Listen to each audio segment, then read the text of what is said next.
Workaholic Will puts his humdrum life in LA on hold to fulfill his grandpa's last wish visiting Mexico City's most iconic sites and falling in love. This movie is a foreign film. It was filmed in Mexico and it's written and directed by Gerardo Gatica. Now it says it's a comedy. It's a comedy, but it's also a dramedy. It's a comedy at times and also it's very heartfelt and sad at other times.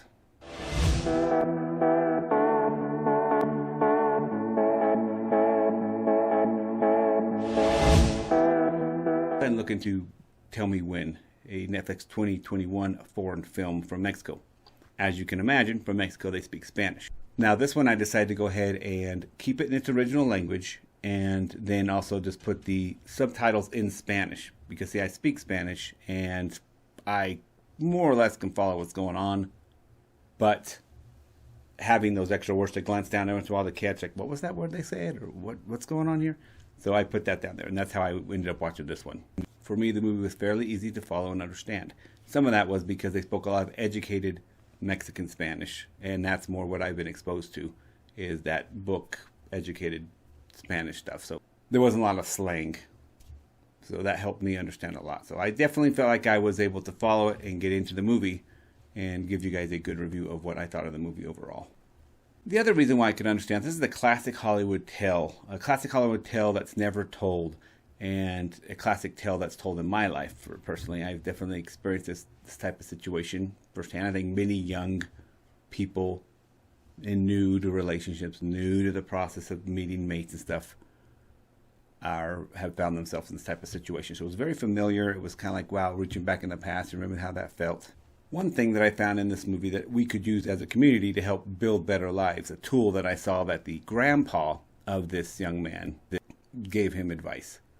He's a young man. He's in his mid-20s, maybe late 30s, still living at home, and he's living with his grandma and grandpa. His parents have passed away. It's just him and his grandparents and him. And that's who his grandpa basically is, his father. And this grandpa says to him, Guillermo, tienes que aprender a vivir. Tienes que aprender a ser, no a tener.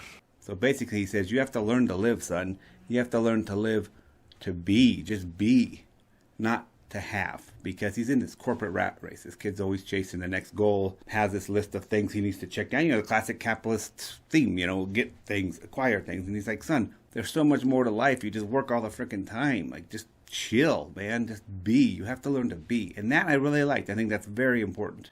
Here on this channel, I definitely want to achieve my goals and help the community achieve their goals too. No, don't get me wrong. I think that's really important. But I think a lot of these motivational things, they'll pump you up. And I don't know if it's because they're trying to sell a product to you or not. But they don't ever say, hey, balance. You got to have some balance, boys and girls. They just kind of pump. And so there's a balance in it. So even though it's great to set goals, achieve goals, attain them, blah, blah, blah, there's a lot in just stopping, taking the time, enjoying the silence, don't have to fill it with something always. And that's something I do struggle with. And when I don't pay attention to that, I often will have crashes and then all of a sudden be real depressed or something like that. And then that lets me know, okay, I was just running, not paying attention to my life, not paying attention to my loved ones, ignoring and just grinding. And there's a balance. There's definitely a balance to it all. I think that's what I learned from this movie. That was a big lesson that I think we could all take and put into our little war box or chest of tools or whatever. In summary, I really did enjoy this movie. I really did not find myself thinking, hurry up, let's get with the pace, blah, blah, blah. I did, however, find myself sometimes being like, dude, what are you doing? Oh my gosh. Classic young lovers doing dumb things. Or she's playing that classic game and he's playing this classic game. They aren't even aware of it. This movie even has an ending, the type of endings that I traditionally don't like because it's just irritating. I'm like, dude, just whatever. Don't end like that. It's irritating. I want to tell you guys, but it has an ending that can be somewhat irritating. However, in this one, I like that because that kind of fits the theme. I don't want to give you guys too much. I want to give you guys spoilers or anything. And I was actually okay with the ending, and I didn't. Sometimes when they give me that ending, I give them lower points because I'm like, you versus you.